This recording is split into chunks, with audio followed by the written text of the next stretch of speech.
जन्म से नीच बना दे, अछूत बना दे, गुलाम बना दे, हमारे पढ़ने पर बंदिश लगाए, हमारे व्यापार करने पर बंदिश लगाए, हमारी तरक्की पर बंदिश लगाए, हमें इंसान के बराबर न माने, हमारा उत्पीड़न करे, हमारी हकमारी करे, ऐसे धर्म को मानना चाहिए क्या? आपकी गुलामी से कौन निकालेगा आपको? आपकी हालत बिल्कुल उस मरीज के जैसी है जिस मरीज को जो कुएं से पानी निकाल के पीता है। कुएं में किसी ने जानवर मार के डाल दिया, उसमें बैक्टीरिया हो गए, अब उस कुएं के तुम्हें पानी तो पीना है, कुएं का पानी निकाला और पी लिया, और उस पानी को पीने से आपका पेट खराब होगा, इन्फेक्शन फैल गया। अब आप डॉक्टर के पास गए, डॉक्टर से दवाई ली, डॉक्टर की दवाई खाई, लेकिन पानी फिर वही पी लिया, दवाई असर करेगी क्या?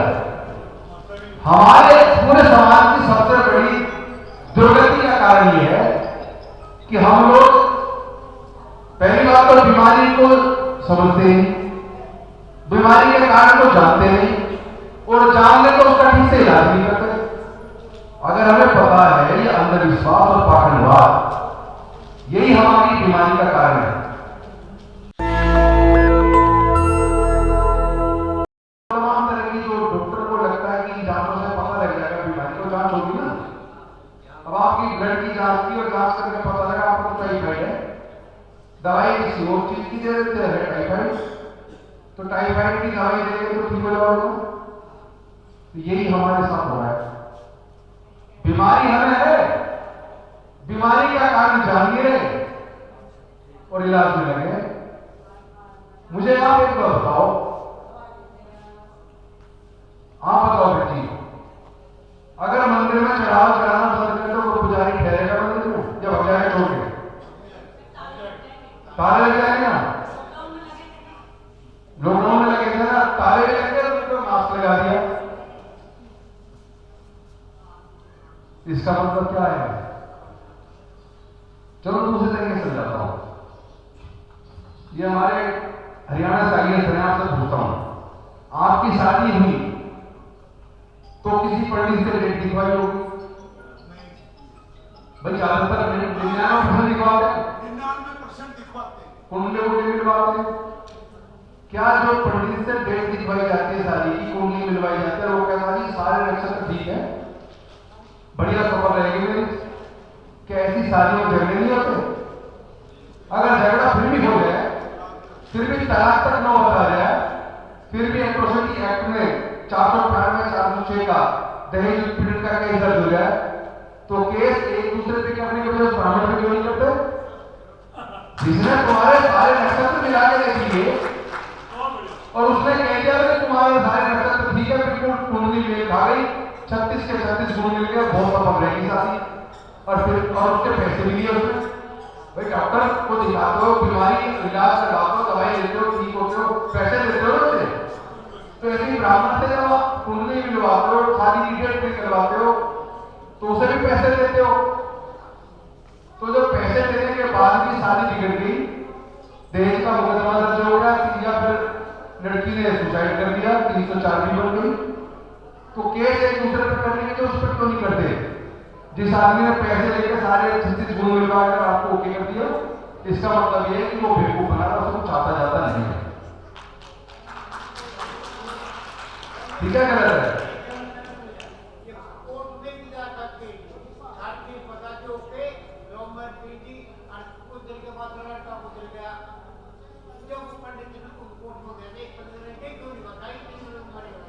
हाँ, तो मेरा कहने का मतलब ये है कि ये जितने लोग कावड़ लेने जाते हैं, आपने देखा वो करोड़पति बन गए हो हैं? तो गरीब तो पुजारी जाते हैं, उनके बच्चे या पुजारी जाते हैं कावड़ लेने? आपने देखा किसी ने? कोई ब्यूरोक्रेट के बच्चे जाते हो, अफसरों के बच्चे जाते हैं क्या? नहीं जाते। कोई नेताओं के बच्चे जाते हो, देखा किसी ने? नहीं जाते। तो फिर आप गरीबों के बच्चे क्यों जा रहे हैं? अपना काम छोड़ रहे हैं, अपनी पढ़ाई छोड़ रहे हैं। तो ये जो मुद्दे को तो तब लड़ेंगे, पहले अपने आप से तो लड़ लो।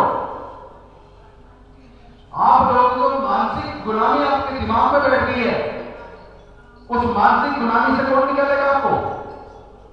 आपकी हालत बिल्कुल उस मरीज के जैसी है जिस मरीज को जो कुएं से पानी निकाल के पीता है। कुएं में किसी ने जानवर मार के डाल दिया, उसमें बैक्टीरिया हो गए। अब उस कुएं के तुम्हें पानी तो पीना है, कुएं का पानी निकाला और पी लिया, और उस पानी को पीने से आपका पेट खराब हो गया, इन्फेक्शन फैल गया। अब आप डॉक्टर के पास गए, डॉक्टर से दवाई ली, डॉक्टर की दवाई खाई, लेकिन पानी फिर वही पी लिया। दवाई असर करेगी क्या? हमारे पूरे समाज की सबसे बड़ी दुर्गति का कारण यह है कि हम लोग पहली बात तो बीमारी को समझते नहीं, बीमारी के कारण को जानते नहीं, और जान ले तो उसका ठीक से इलाज नहीं करते।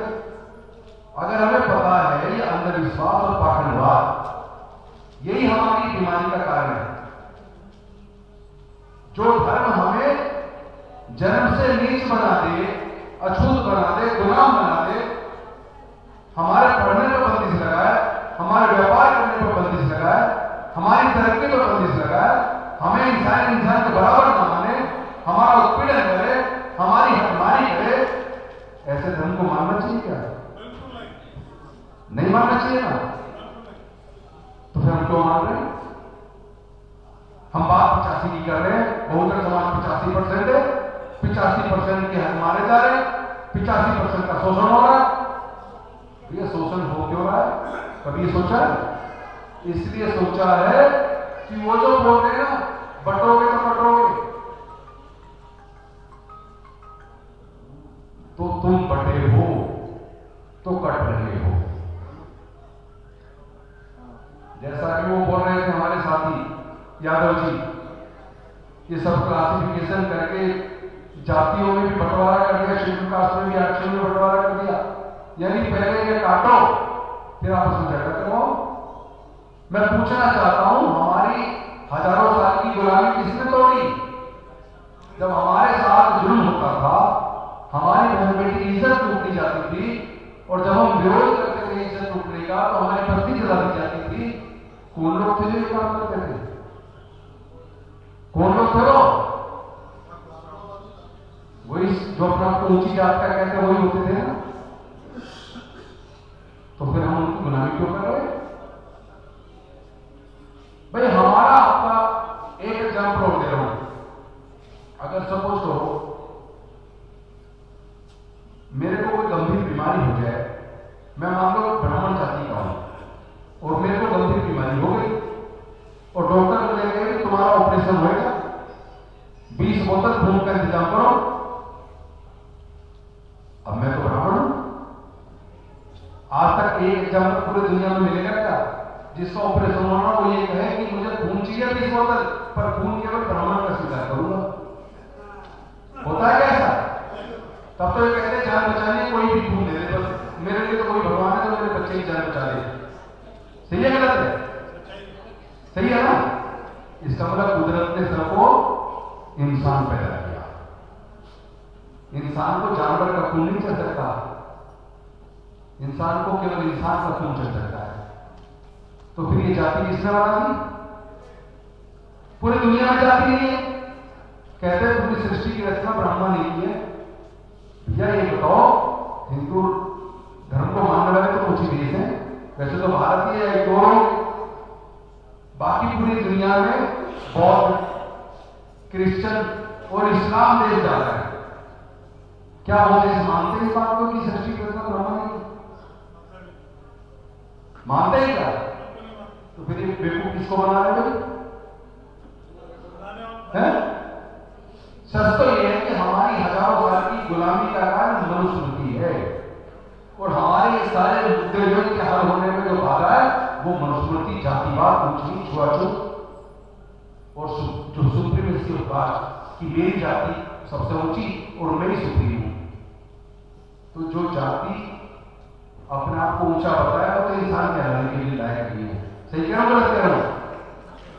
जो जाति जाति में भेद पैदा करे वो इंसान कहलाने के लायक नहीं है। और इस बहुजन समाज को एकजुट करने का एक रास्ता है कि अपने आप को ब्राह्मण ने जो हमें बांट के जाति में बांटा ना, मैं यादव हूं, मैं कुर्मी हूं, मैं जाटव हूं, मैं वाल्मीकि हूं, मैं खटीक हूं, मैं कोली हूं, मैं महार हूं, मैं कुमार, मैं सुनार, मैं लोहार हूं। जब तक हम अपनी अपनी जाति को ऊंचा बताते रहेंगे, तब तक हम जाति के नाम पर बटे रहेंगे और जाति की वजह से ही आपस में लड़ते रहेंगे और जाति की वजह से ही हमारा शोषण होता रहेगा, गुलामी दूर नहीं हो सकती। हजारों साल की गुलामी किसने तोड़ी? डॉक्टर बाबा साहेब अम्बेडकर ने। आपको पता, महिलाओं को पति के मरने के बाद जिंदा उसमें उसकी चिता के साथ जला देते थे। पता आपको नहीं? पता है ना? तो पहले से पता चल जाती जो गलत थी तो छोड़ दिया। तो जो चीज गलत हो उसे छोड़ना चाहिए, ऐसी चलाना चाहिए। अब हमारे बहन बेटी से पूछो, हमारे बुजुर्गों से पूछो, बच्चों से पूछो, भाई तुम इस काम को क्यों करते हो? हमारे पहले से होगा, बुजुर्ग करते हैं। अरे तो पहले से अगर कोई काम गलत हो रहा है तो गलत काम को छोड़ दो। सही कह रहा हूं, गलत करूं? अगर कोई काम गलत है तो गलत काम को छोड़ देना चाहिए ना। अगर मैं एक ट्रे में 4 गिलास पानी लेके आऊं और आपकी आंखों के सामने नीचे से मिट्टी उठा के गिलास के अंदर डाल दूं, पानी के अंदर मिट्टी आपकी आंखों के सामने, और फिर आपको कौन लो पानी पी लो, क्या पानी पियोगे? आवाज निकलनी चाहिए ना, नहीं पियोगे ना? तो भैया अगर जाति ही हमारी बदहाली का कारण है, अगर जाति ही हमारी गुलामी का कारण है, अगर जाति के ऐसे हजारों साल तो गुलाम रहे, तो फिर जाति क्यों नहीं छोड़ते? फिर जाति कौन हो रहे हो? सही कह रहा हूं, गलत कह रहा हूं? सही कह रहा हूं ना? तो जाति छोड़ने के बाद तो छुटकारा मिलेगा नहीं। मैं तो कह रहा हूं जाति छोड़ो, अच्छे इंसान बनो, क्योंकि कुदरत ने तुम्हें इंसान बनाया। कुदरत ने तुम्हें जाति या धर्म नहीं दिया, ये चालाक इंसानों ने दिया। कुछ जाति जो ज्यादा चालाक है उसने आपको सबसे ऊपर रख दिया, मैं सबसे बड़ा विद्वान हूं, मैं सबसे ऊपर, मैं सुप्रीम हूं, मैं सर्वश्रेष्ठ हूं, बाकी सारे नीच। मनुस्मृति ने लिखा ब्राह्मण के आगे सारे नीच, यानी क्षत्रिय वैसे शूद्र को भी नीच कहा। तो ऐसी बात को क्यों माने जो हम इंसान नहीं मानती? ऐसे किसी धर्म ग्रंथ को हम क्यों माने जो हमें इंसान भी ना मानता हो, जो हमारा उत्पीड़न करता हो? तो ये जो एक और चीज आज के टाइम पे, चूंकि जो डॉक्टर बाबा साहेब अम्बेडकर ने रिजर्वेशन दिया, SC/ST पढ़ लिख के नौकरियां मिल गई, तरक्की कर गए, रिजर्वेशन दिया तो MP में मंत्री भी बन गए। मैं भी 2 बार MLA और एक बार 5.5 साल के लिए मंत्री बन गया।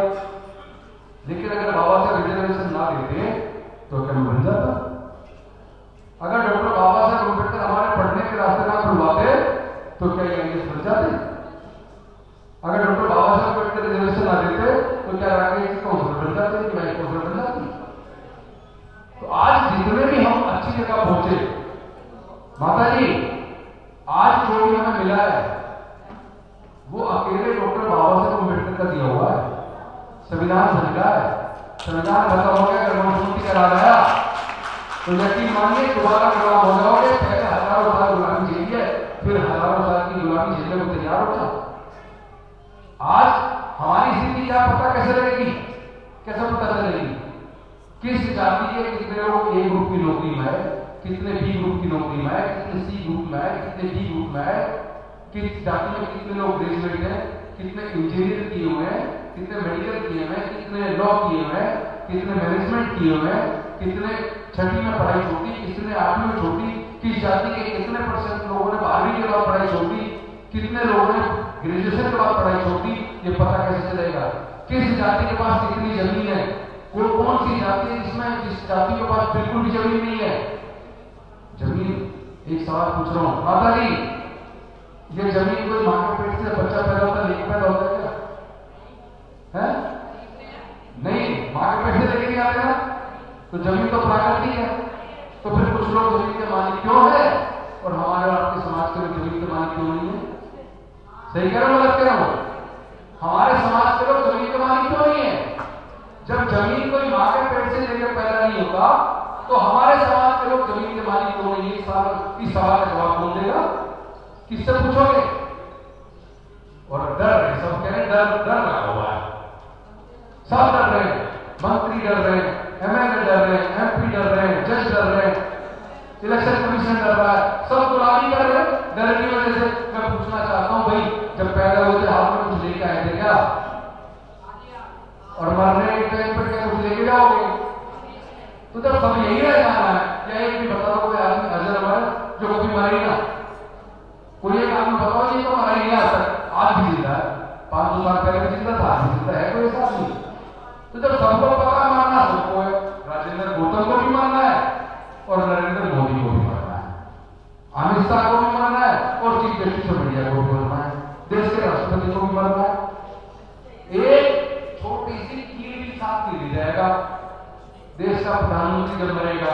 और ये अडानी जिसको सब कुछ दे दिया, सब कुछ दे दिया देश का, वो अडानी भी एक सिक्का, 1 रुपये का सिक्का भी मरने के साथ मिले तो यही रह जाना है। तो जब सभी यही रह जाना है और सबको मरना, तो डर किस लिए? अरे अच्छे काम करो, डर किस बात का? डरते क्यों हो? डर क्या चीज है? लड़ना पड़ेगा। पहले तो जाति की जनगणना जो कह रहे हैं क्यों जरूरी है, ये इसलिए जरूरी है, इस जाति की जनगणना से, एक इको सोशल सर्वे से ये पता लगेगा कि इस जाति के कितने लोग पढ़ाई कर रहे हैं, कौन कौन सी कक्षा तक पढ़े, किसने कितने उसमें पढ़ाई छोड़ी, कितने लोगों पर खेत की जमीन है, कितने लोग व्यापारी हैं, कितने किस किस परिवार की मासिक आय कितनी है, कितने गरीब है, कितने गरीब बन गए खजानी से, क्योंकि 10% ईडब्ल्यूएस के नाम पे जो जनरल कैटेगरी को रिजर्वेशन दिया, जनरल कैटेगरी तो सारी जनसंख्या मिला के 10% है, उनको 10% दे दिया। पहले ये तो पता लगा लो EWS economic weaker section general category में कितने परसेंट लोग हैं, तो पता ही नहीं चलेगा। यानी कि जाति जनगणना क्यों जरूरी है? इसलिए जरूरी है ताकि जाति जनगणना होने से और सोशियो इकोनॉमिक सर्वे होने से पढ़ाई का स्तर पता लग जाए, किस किस परिवार में, किस किस जाति में कितने लोग पढ़े, किस किस तरह की क्वालिफिकेशन है, किस किस लोगों के पास जमीन है, कितने लोग व्यापारी हैं, कितने लोग गरीब रेखा नीचे, कितने लोगों को भरपेट खाना मिलता है, कितने को मिलता है, कितने के अपने मकान है, कितने लोग बिना छत के रह रहे हैं, सारा सर्वे होकर तो पता चलेगा ना। अब ये जो लोग ने कह दिया कि सब क्लासिफिकेशन कर दो, एक कुछ ही जाति सब कुछ खा गई, कहते उधर यादव खा गए, उधर मीना खा गए, इधर जाटव चौहान खा गए, उधर माला खा गए, उधर महार खा गए। अरे जब कोई सर्वे ही नहीं है तो बिना सर्वे के पता कैसे चलेगा किसने कितना किसको हक मिला? इसके सर्वे जरूरी है। समझ गए सब? अब ये मैं सब्जेक्ट पे लाया हूं सीधा। दूसरा, ईवीएम से वोट की चोरी हो रही है, क्योंकि जितने लोगों से मैं कहते हैं तो बीजेपी को पसंद ही नहीं करते।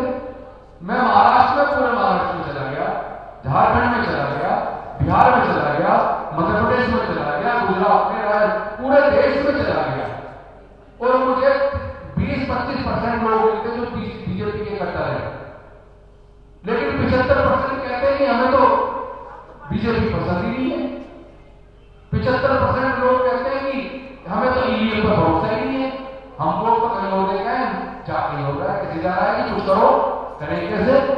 इलेक्शन कमीशन तो गुलामी कर रहा है केंद्र की सरकार की, वो जांच कराने को तैयार नहीं है। जनता 75% से ज्यादा जनता चाहती है कि ईवीएम से चुनाव ना हो, बैलेट पेपर से चुनाव हो। गुंडों से ज्यादा इलेक्शन कमीशन दादागिरी कर रहा है, केंद्र सरकार दादागिरी, सुप्रीम कोर्ट का दादागिरी कर रहा है, कह रहा नहीं ईवीएम से होगा, क्यों होगा ईवीएम से? अरे सरकार हमें चुनी है, हमें संविधान से वोट डालने का अधिकार मिला, बड़े मुश्किल से अधिकार डॉक्टर बाबा साहब अम्बेडकर ने दिलवाया। कम से कम ये तो तय हो गए कि हम जिसको वोट दे रहे हमारा वोट सही देने जा रहा है। इस ईवीएम से जो वोट की चोरी हो रही है, इसके खिलाफ पूरे देश में जन आंदोलन बनाना पड़ेगा। और जाति की जनगणना ये केंद्र की सरकार क्यों नहीं करनी पता है? क्योंकि आप कह रहे हो 85% पर अपने घर में पड़े हो, समस्याओं पर चर्चा हो रही है, अपने यादों में बोल रहे थे, समस्या पर चर्चा हो रही है, समाधान बनी तो समाधान है हमें ये जाति जनगणना और इकोनॉमिक सोशल सर्वे करवाने के लिए देश में गांव-गांव में निकलना पड़ेगा, पदयात्राएं करनी पड़ेगी, बड़ा आंदोलन खड़ा करना पड़ेगा। मैं आपसे पूछ रहा हूं, करना चाहिए कि नहीं करना चाहिए? करना चाहिए ना? आपको सम्मान का जीवन चाहिए कि नहीं चाहिए? आपकी वोट किसको आप देना चाहते हो उसी को जा रहा है, ये बात आपको पता चलनी चाहिए कि नहीं चलनी चाहिए? तो पता कैसे चलेगी? ईवीएम को खोल के चेक करने नहीं दे रहा, वो कह रहा है मतदान आयोग को, चुनाव आयोग कह रहा है कि आओ करो करके दिखाओ वोट की चोरी, ईवीएम है करके दिखाओ, और ये भी कह रहा है कि मशीन के हाथ नहीं लगाओगे, कह रहे मशीन के हाथ नहीं लगाओगे, आप मेरा खून निकाल के दिखाओ पर टच मत करना। भाई टच या तो आदमी खुद करेंगे या कुछ दूसरे फेंक के मारेंगे, चली लो। अब मशीन में क्या गड़बड़ी तुमने की है, माइक्रो कंट्रोलर चिप में क्या गड़बड़ है, किस तरह की प्रोग्रामिंग है, जब तक वो चिप किसी एक्सपर्ट इंजीनियर को ना दी जाए जांच करने की मशीन, तब तक वो कैसा बताएगा इसके द्वारा वोट की चोरी हो रही नहीं हो रही, लगेगा क्या पता लगा जांच के। जब आदमी बीमार होने के बाद ठीक नहीं होता तो उसको भी टेस्ट कराने पड़ते हैं, उसको भी डॉक्टर टेस्ट कराता है, ब्लड के टेस्ट कराता है, एक्सरे कराता है, बीमारी का पता लगाता है, फिर इलाज करता है। तो ईवीएम से वोट की चोरी है या नहीं है, जब तक ईवीएम की मशीन की जांच ईवीएम का जो एक्सपर्ट है सॉफ्टवेयर इंजीनियर है, जब तक उसे जांच करने के लिए इलेक्शन कमीशन वो मशीन नहीं देगा, उसकी जांच में तो पता कैसे चलेगी कि इस मशीन के अंदर चिप क्या है, कैसे होती है, इसमें चोरी हो सकती है नहीं हो सकती है। तुम कोर्ट डिसाइड करने वाले अफसर कह रहा है कोई चोरी नहीं होती, सुप्रीम कोर्ट कह रहा है कोई चोरी नहीं होती, इलेक्शन कमीशन कह रहा है कोई चोरी नहीं होती। भाई तुम कौन हो, तुम क्या सॉफ्टवेयर इंजीनियर हो, एक्सपर्ट हो, तुमने क्या मशीन की जांच करवा ली, किस आधार पर तुम कह रहे हो भाई? अरे इस देश में जनता के वो अधिकार है कि नहीं है, हम किस सरकार को चुन रहे हैं, किसको वोट डाल रहे हैं, हमारी वोट जानी नहीं जानी, हमारी वोट की चोरी हो गई, हमें भरोसा नहीं है ईवीएम पे, फिर कोई तो बोला कि ईवीएम से चुनाव कराएंगे। जब तक जाति जनगणना नहीं होगी, सोशियो इकोनॉमिक सर्वे नहीं होगा, तब तक एक एक परिवार की स्थिति का पता नहीं चलेगा। और जब तक ये ईवीएम खत्म होगा, वोट आपका बैलेट पेपर से नहीं रहेगा, तब तक भी आपकी वोट की चोरी भी नहीं रुकेगी। वो बहाना बनाते हैं कि वोट कैप्चरिंग हो जाती थी, अरे तुम पुलिस की व्यवस्था करो, करा रहे हो एक क्षण में मतदान कराओ, कई चरण में सारे जहां वोट पड़े वहां पर पूरे जगह का सीसीटीवी कैमरे लगा दो कि देखे कैसे चोरी हो जाए, कैसे वोट कैप्चरिंग हो जाए। इसका मतलब ये बहाना है, बटोगे तो बटोगे, हमारे लिए हम लोग जाति में बटे हैं, धर्म के आधार पर बटे हैं, इसलिए कटे हैं, इसलिए लूट पीट रहे हैं, इसलिए लगातार हमारा शोषण हो रहा है। तो इस हकमारी के खिलाफ जन आंदोलन की जरूरत है। अब कोई पूछ सकता नहीं, जो दिया आपने मंत्री पद से इस्तीफा दे दिया, आपने विधायक सीट पर क्यों दे दिया? मैंने इसलिए दिया कि आप भी सुनो ना, आपके केंद्र के माध्यम से चला जाए, भारत के अंदर जितने भी सांसद विधायक हैं वो अपनी अपनी पार्टी के इस हद तक गुलाम है कि जिस समाज की नुमाइंदगी करते हैं उस समाज के भी मुद्दे उठाने की उनकी हिम्मत नहीं है, औकात नहीं है, डरते हैं, गुलाम है। अरे गुलामी करनी है तो फिर मंत्री बन क्या कर लो, एमपी कर लो, फिर तो वो जो गुलाम हुआ करते थे, जिनको न पढ़ने का अधिकार हो, उनमें तुमने अंदर क्या है, जिनकी बहन बेटी की जब चाहे जब लूट दी जाती थी वो तक नहीं कर पाते थे, फिर उनमें आपको अंदर क्या है? ये भी तो आपकी इज्जत के साथ खिलवाड़ है। आपका सब कुछ छीन लिया, पढ़ाई इतनी महंगी कर दी कि दोबारा मनुस्मृति की जरूरत ना पड़े, दोबारा आपकी पढ़ाई पर बंदी लगाने की जरूरत ना पड़े, पैसे के अभाव में अपना पढ़ाई छूट दो, रिजर्वेशन को डायरेक्ट खत्म करने के लिए सब कुछ प्राइवेटाइज कर दिया, आउटसोर्स कर दिया। तो जब सब कुछ प्राइवेटाइज हो तो नौकरी बची नहीं, तो आपकी पढ़ाई भी गई, आपकी नौकरी भी गई और आपकी वोट भी गई, आपकी वोट भी चोरी हो गई। तो सरकार उन्हीं की रहेगी, अब पूरे देश का सारा धन आपको आ जा रहा है, पर आपका समझ आप टैक्स नहीं देते, ये देश किसके पैसे से चल रहा है? आप सबके पैसे चल रहा है। आप एक बीड़ी का बंडल खरीदते हो ना, एक माचिस खरीदते हो, चप्पल खरीदते हो, जूते खरीदते हो, कपड़े खरीदते हो, उसमें भी जीएसटी लगता है, वो जीएसटी आप भी दे रहे हो। अगर आप एक रुपए की माचिस की डिब्बी खरीदोगे ना, उस एक रुपए में भी टैक्स लगता है, यानी कि टैक्स गरीब से गरीब आदमी भी टैक्स ले रहे हैं इसकी सरकार को चलाने के लिए। हमारे पैसे से सरकार चल रही है और हमारी हो रही है, हमारे कत्ल हो रहा है, हमारी वोट की चोरी हो रही है और हमारी जाति जनगणना करा के हम किसी स्थिति में पड़े वो भी नहीं बता रहे। तो ये लड़ाई लड़नी पड़ेगी, और जिस तरह अपनी बहन बेटी की इज्जत की रक्षा की जाती है ना, उसी तरह अपनी वोट की भी रखवाली करनी पड़ेगी। ईवीएम से आपकी वोट की रखवाली संभव नहीं है। इस लड़ाई को घर घर तक पूरे गांव में लेके जाना पड़ेगा। जाति जनगणना कराने के लिए गांव में घर में जाना पड़ेगा, और वोट की चोरी रुकवाने के लिए ईवीएम को हटा के वापस बैलेट पेपर वापस लाने की लड़ाई को हमें गांव बस्ती छोटी सभाएं करके नुक्कड़ घर जाना पड़ेगा। वरना फिर एमपी बने रहो, एमएलए बने रहो, गुलामी करके उसका क्या फायदा? उससे क्या हो जाएगा? नौकरी तो पेट पालन कर रहे हैं, अरे जो मजदूर है वो भी तो कमा के खा रहा है, कोई रोटी कोई सरकार थोड़ी ना दे रही है। तो होके मायूस नायु शाम से डरते रहिए, जिंदगी भोर है सूरज से निकलते रहिए, एक ही पांव पे ठहरोगे तो थक जाओगे, धीरे धीरे ही सही राह पे चलते रहिए। तो मैं तो सब सीधी सीधी बात करूं, जो अच्छा लगे बुरा लगे। अब ये लड़ाई संसद से मुझे हल होती नहीं थी, विधानसभाओं से मुझे हल होती नहीं थी, इसलिए रिजाइन कर दिया, क्योंकि वहां आपको ना पार्टी जो कहेगी तो आप बोलोगे तो बोलने नहीं देंगे। आप जिस समाज की नुमाइंदगी कर रहे हो, रिजर्वेशन से जीत के आए हो, वो समाज की आवाज बनने के लिए आए हो, और आप उस समाज को मुद्दे नहीं उठाने देंगे। अरे हमारी सरकारों के रहते, हमारे सांसद विधायकों के रहते, हमारे मंत्रियों के रहते हमारे रिजर्वेशन खत्म हुआ कि नहीं हुआ?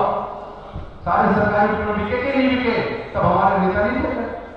हमारे सामने शिक्षा को महंगा, जब भारत गरीब था तब शिक्षा मुफ्त थी, अब भारत अमीर हो रहा है तो शिक्षा महंगी हो गई, हमारा सचिव को ये कैसा देश है भाई? जब गरीब है तब तो फ्री में पढ़ा रहा है, और जब अमीर हो गया तो पैसे मांग रहा, इतने पैसे मांग रहा लाखों रुपए, जो देके हम पढ़ाई अपने बच्चों को नहीं करा सकते। तो गुलामी नहीं है क्या? अरे इससे तो गरीब देश ही अच्छा था, जिसमें कम से कम फ्री में पढ़ तो लेते थे, वजीफे के पैसे थे, स्कॉलरशिप के पैसे थे, इंजीनियर डॉक्टर वकील जज साइंटिस्ट कलेक्टर प्रोफेसर बन गए, और आज बनने के बाद अपने अपने घर तक सीमित हो गए, अपने पेट पालने में लगे, परिवार को पालने में लगे। जब आप रिप्रेजेंटेशन के नाम पर रिजर्वेशन से नौकरी पाए हो तो इस समाज को रिप्रेजेंट करने की जिम्मेदारी आपकी है। इस समाज की हक अधिकार की लड़ाई लड़ने की जिम्मेदारी हमारे सांसदों की, हमारे विधायकों की, हमारे मंत्रियों की, हमारे डॉक्टर इंजीनियर जज कलेक्टर साइंटिस्ट प्रोफेसरों की जिम्मेदारी आम गरीब मजदूर से ज्यादा बनती है। अगर वो भी जिम्मेदारी नहीं निभाए तो समाज के साथ गद्दारी कर रहे हैं, डॉक्टर बाबा साहब अम्बेडकर के साथ गद्दारी कर रहे हैं, देश के संविधान के साथ गद्दारी कर रहे हैं, और इसके खिलाफ हमें एकजुट होकर लड़ना पड़ेगा। हमें अब यहाँ ये जो बड़े बड़े हॉल में मीटिंग कर रहे हैं ना, आने में यहाँ जैसे कल भी वहां था प्रोग्राम, कल उसमें था महाराष्ट्र सदन में, आज यहाँ था, अभी रामलीला मैदान में था, लगातार सभा पर सभा करके मैं भी 2 लाख की सभा हैदराबाद करके आया 2 दिन पहले। लेकिन मुझे लगा इन सभाओं की तो जरूरत है, इन सभाओं के साथ साथ गाँव में नुक्कड़ में छोटी छोटी मीटिंग करके अपने समाज को जागरूक करके बताना पड़ेगा कि तुम्हारी मनमानी किसने की है, तुम्हारे प्रचार में कौन कर रहा है, तुम्हारी दिशा के लिए कौन जिम्मेदार है। जब संविधान सभा में चर्चा हो रही थी कि अब अपनी सरकार बनेगी तो वोट का अधिकार किसको मिलना चाहिए, तो संविधान सभा के ज्यादातर सदस्य वोट का अधिकार जो लोग इनकम टैक्स पे करते हैं उनको देना चाहते थे, या जो बड़े जमींदार हैं उनको देना चाहते थे, या जो ग्रेजुएट है उनको देना चाहते थे। लेकिन मनुस्मृति ने हमें पढ़ने से रोका तो ग्रेजुएट नहीं बन पाए, मनुस्मृति ने हमें संपत्ति के अधिकार से रोका तो हम संपत्ति के मालिक नहीं बन पाए, जमींदार नहीं बन पाए, और मनुस्मृति ने हमें व्यापार करने पर बंदिश लगाई तो हम व्यापारी नहीं बन पाए, तो इनकम टैक्स भी नहीं बन पाए। इसका मतलब मनुस्मृति के हिसाब से संविधान सभा के सदस्य केवल 5% लोगों को वोट का अधिकार देना चाहते थे, लेकिन डॉक्टर बाबा साहब अम्बेडकर संविधान सभा के सामने लड़ गए और उन्होंने पूरी संविधान सभा को इस बात के लिए मनाया कि भारत में रहने वाले सभी लोग, स्त्री हो या पुरुष हो, अमीर हो या गरीब हो, मजदूर हो या किसान हो, सबको वोट का अधिकार मिलेगा और सबकी वोट की कीमत बराबर होगी। तो वोट की कीमत बड़ी मुश्किल से वोट हमें मिला, पर क्या हमें वोट की कीमत समझी? क्या ये सच नहीं है हमारे बस्ती में शराब बढ़ती चुनाव से पहले? सच नहीं है क्या? शराब बढ़ती नहीं बढ़ती? 1000 2,000 रुपए बांट के हमारे लोग खरीद रहे, लोग नहीं खरीद रहे। अरे जब हमारे एमएलए बिक रहे हैं, क्या बताओ कर्नाटक के अंदर एमएलए तोड़ के क्या सरकार नहीं बनी? मध्य प्रदेश में पिछली सरकार एमएलए को तोड़ के नहीं बनी क्या? क्या महाराष्ट्र के अंदर एमएलए को तोड़ के सरकार नहीं बनी क्या? तो जब हमारे एमएलए बिक जाते हैं तो जनता का क्या करे? सबसे बड़ी दिक्कत है वोट की। हमें अपने वोट की वैल्यू नहीं पता, कीमत नहीं पता। अगर हम अपनी वोट की वैल्यू समझते और हम अपनी वोट को 1000-2000 रुपए में बेचने की बजाय अपनी वोट की वैल्यू समझकर जिसको जिताते उनकी गर्दन पकड़ते कि हमने आपको जिताया है, आप लीडरशिप से जीते हो, हमारा प्रतिनिधित्व कर रहे हो, तो हमारे मुद्दे क्यों नहीं मिला विधानसभा में? अगर हम उनकी गर्दन पकड़ना शुरू कर देना, नहीं मानो, आप मानो ना मानो, आपके मानने से नहीं होगा। अगर हमारे प्रतिनिधियों को हम जवाब देने ठहराएंगे, अगर उनको सभा के बीच में बुलाकर उनसे पूछेंगे नहीं सवाल कि आपने हमारी नुमाइंदगी कैसे की, हमारे आपके सामने सब कुछ ना, आप क्यों नहीं बोले, आप क्या कर रहे हो बैठ के, हमारी मुद्दे उठाते हो क्या? जब उन्हें डर लगेगा, वही लगेगा अगली बार चुने कैसे आएंगे। अब तो समाज सवाल करने लगा है, ये केंद्र सरकार भी इसलिए हमारी सारा सत्यानाश करे क्योंकि हम पढ़ लिख के पूछने लगे और वो चाहती कि सबका सवाल पूछे। तो इसी तरह ऐसे सांसद चुन के लाएंगे, ऐसे लोग टिकट देंगे जो बिकने को तैयार हो, जो समाज की बात ना करे बल्कि अपनी पार्टी की गुलामी करे। तो आप समझ लेना कि वोट की वैल्यू समझो, अपने प्रतिनिधि जनप्रतिनिधियों से सवाल पूछना शुरू करो, उन्हें अपने बीच बुलाओ।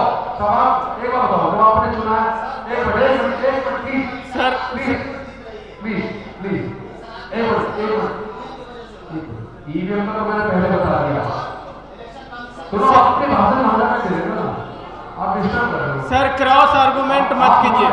सुनो, आपको मौका मिल जाएगा, आपको मैंने कहा सवाल पूछो, सवाल नहीं पूछ रहे आप, बीच में बोलते जा रहे हो, इनको तो नहीं। क्रॉस आर्गुमेंट मत कीजिए, स्पीकर को बोलने दीजिए। आपको जो बोल रहा है टाइम लेकर आगे आ जाओ। मैं सीधा कह रहा हूं, आप प्रश्न पूछना शुरू करो, जिनको आप चुनते हो उनसे सवाल पूछना शुरू करो, उनसे ये जरूर पूछो हमने आपको चुना, आपने ये वादे किए थे, ये मुद्दे समाज के, आप इन मुद्दों पे क्या कर रहे हो।